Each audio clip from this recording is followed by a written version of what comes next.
Okay, well thank you. I think moving the session on, I'd like to hand over at that point to my colleague, Steve Rhodes, one of our principal bridge engineers at LUSAS, to talk about structural idealisation and how it can be applied in assessment work.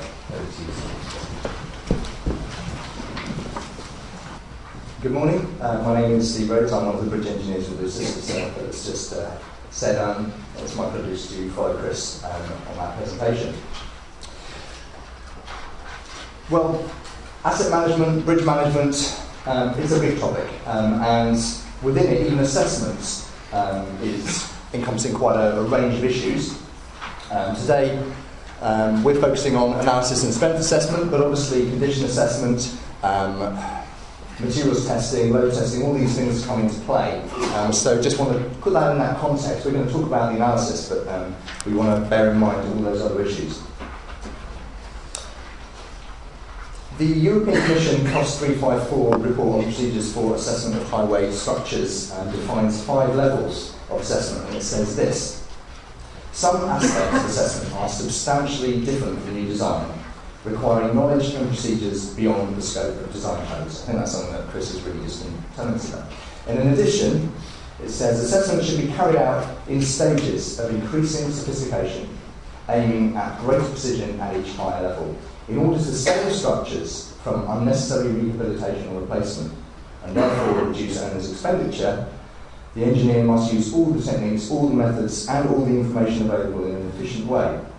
Simple analyses can be cost-effective if they demonstrate that the structure is satisfactory, but if they do not, they can present major drawbacks regarding the structural study, and advanced methods should be employed. And again, I think that's just reiterating what Chris has been saying, where we want to start simple and start to build up the complexity with some understanding of the structure. So with that background, let's just talk about idealisation. Idealisation is not peculiar to finite element analysis. As structural engineers, we do it all the time. In fact, perhaps without thinking, perhaps that's where the problem lies. If we're analysing a simple structure like this, we're probably reaching for our copy of Reynolds or some such book. And the formulae in that book, they're a mathematical representation of the structure based on a range of assumptions. Assumptions that we might not give a second thought to, but we probably ought to. Things like the supports being either totally incompressible or totally compressible. They can only deal with a certain number of loading situations, symmetrical loading situations in this case.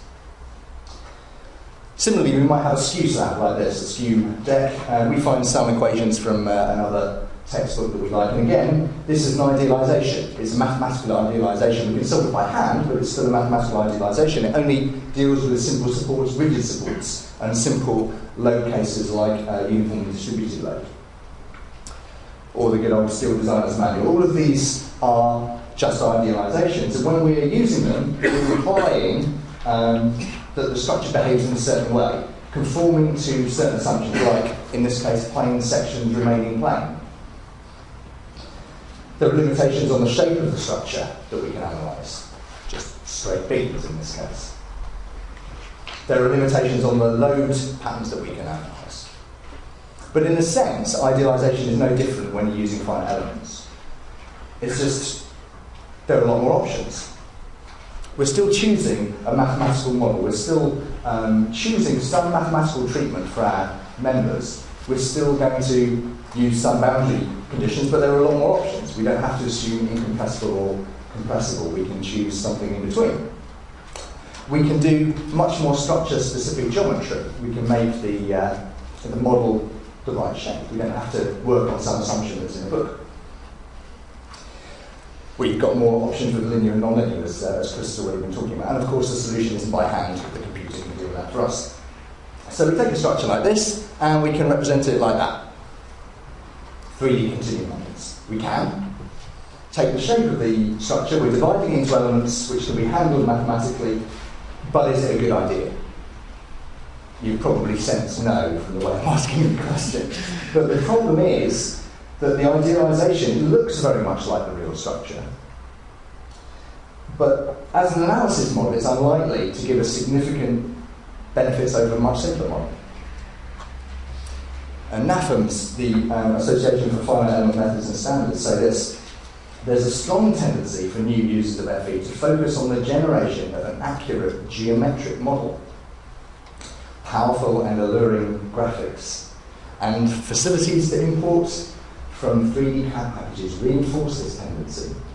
The purpose of a finite element analysis is to model the behaviour of a structure under a system of loads, not its geometry. So if we're taking away any of the coarse assumptions that we're making about subgrade stiffness when we do that 3D continuum model, we need to think about that. At the other end of the finite element scale, if you like, we could do this. It's the 2D model. We're just using a strip, beam elements. It looks much more like your Reynolds analysis, but the equations we're using are obviously somewhat different range of assumptions, and we can apply all different kinds of loads. We can use springs to represent the subgrade. We can test different spring stiffnesses.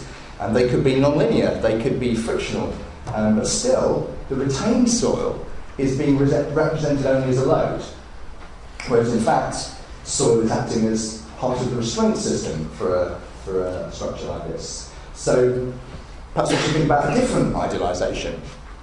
We could do here a 2D strip model with plane strain elements for both the soil and the concrete, the structure. So we're able to perhaps take into account the fact that the soil behaves in a non-linear way. It's acting as the load and the restraint. It could have non-linear properties. We could even do the concrete non-linearly as well. There may be some benefit in doing that. Our strip model here might not look as beautiful as the 3D continuum model, but in fact it might be able to better address some of the assumptions relating to supports and loading, and it's perhaps easier to obtain the results we want, the moments and shears, that kind of thing. This book from Thomas Telford by Rigali, translated from the Italian, and I think you can perhaps hear the Italian in this translation. We can have either beautiful untruthfulness or ugly truthfulness.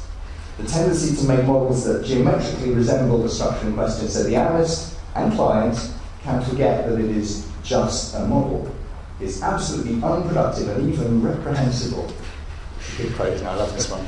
This painted approach only leads us astray. So if we use that like this, we might use plates or shell elements. These mathematically represent a slab very well, and shell elements include in-plane forces as well as shear and flexion. And the long-standing alternative, which Chris has already mentioned, was griddage modelling, where the deck is represented by an equivalent grid of beams. And if you've ever done any griddage modelling, you've probably used Hadley's excellent book, written in 1976, and probably never bettered. And traditionally, griddage modellers concern themselves with the rather fiddly formulae for stiffness, because it's all about relative stiffness. Transverse stiffness and longitudinal stiffness having often quite disparate values. But even Hambley, in his book about bridge deck behaviour, draws our attention to what's below the deck and how we should consider the relative stiffness of the deck members as compared to the support system, the bearings, the piers, the foundations, and so on. And he says, it's important to devote as much care to the assessment of the stiffness of the supports and foundations as to the stiffness of the deck structure. How many of us do that, or do we just use rigid supports? So when we're making these decisions about idealisation, we want to bear in mind the principle that we need to represent the true behaviour of the structure to a level of accuracy which is justified by the purpose of the analysis. So in the design of small structures like that culvert, T16s instead of 12mm bars, it's not a big deal because we've still got the same overheads in terms of staff and materials on site, equipment, bending the bars. It's a small cost in design. But in assessment, suggesting that the bars that are on site already, that are actually cast in the concrete, need some work doing. Well, you get involved in all the river management and the traffic management and all that disruption, all the cost. In essence, a less conservative analysis could make the difference between a multi-million-pound job and no job at all. And that's reflected in our various codes of practice. Here's the UK BD 79 that says Level 2 assessment involves the use of better structural idealisation. Nonlinear and plastic methods of analysis may also be used. But we may need to just consider the idealisation as a whole and think about where the various behaviours of the structure are being represented, whether they're being represented in the right way. We talk about nonlinear analysis quite often, think in terms of nonlinear analysis during the failure process, but in fact nonlinearity and other effects come into play earlier on perhaps. In a finite element approach, we just need to be aware of some issues that perhaps don't arise when we've made some very coarse assumptions we're using hand calculations. And I'd just like to draw your attention to these 4 points. First, nonlinearity. We can categorise nonlinearity in three areas. The first one being geometric nonlinearity. We talked a little bit about buckling already. And that's where the deformations in a structure under load make its behaviour deviate from linear. Now, we've been talking about buckling, but of course there are structures for which the nonlinear behaviour is very important right from the outset, not just when you're in the failure mode of buckling. Cables. Cables are a good example. Where cables are very long, this graph just shows the length of the cable across the X here, but the cables are very long and the stress is very low, that's 0.1 of the tensile strength of the cable. Then the stiffness here is also very low. It's shown on this. Up here is a linear behaviour, if you like. And down here is your long cable with the low stress. As the stress increases, then you get nearer and nearer to the linear behaviour. Or if you have a short cable, of course, then you'll be much nearer to a linear behaviour. So we need to consider if effects like this are significant to the behaviour of our structure. And the Eurocode 2 just instructs us to do that.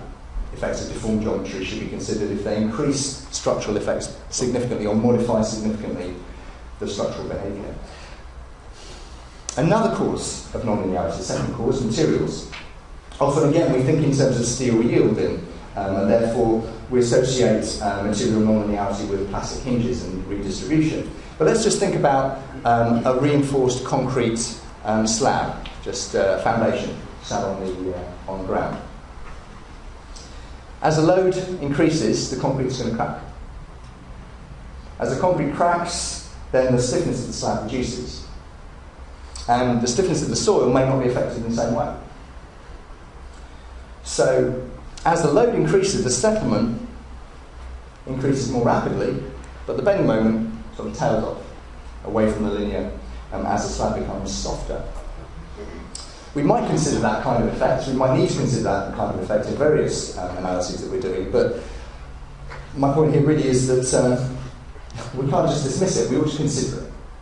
We might be able to dismiss it, we might be able to deal with it in some pseudo-linear way. We might need to use nonlinear materials, but we need to consider it.